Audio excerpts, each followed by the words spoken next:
ଅକ୍ଷୟ ତୃତୀୟା। କାହିଁକି ଅକ୍ଷୟ ତୃତୀୟା ଦିନକୁ ଏତେ ଖାସ୍ ମାନାଯାଏ? ଏହି ଦିନ ଅଳଙ୍କାର କିଣା, ନୂଆ ଘରକୁ ଯିବା, ନୂଆ ଜିନିଷ କିଣିବା, ଲଙ୍ଗଳ ଆଦି ଶୁଭ କାର୍ଯ୍ୟ ଆଜି ଏହି ଦିନରେ ହିଁ ଶୁଭ ଦିଆଯାଏ। ଆସନ୍ତୁ ଏହି ଦିନର ମହତ୍ତ୍ୱକୁ ଜାଣିବା। ବୈଶାଖ ଶୁକ୍ଳପକ୍ଷ ତୃତୀୟା ତିଥିକୁ ଅକ୍ଷୟ ତୃତୀୟା କୁହାଯାଏ।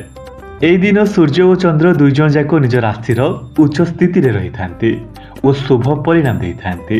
ସତ୍ୟଯୁଗ ଓ ତ୍ରେତୟା ଯୁଗର ଆରମ୍ଭ ଏହି ଦିନରେ ହୋଇଥିଲା।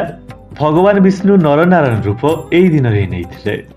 ଭଗବାନ ପରଶୁରାମଙ୍କ ଜନ୍ମ ବି ଏହି ଅକ୍ଷୟ ତୃତୀୟା ଦିନ ହୋଇଥିଲା।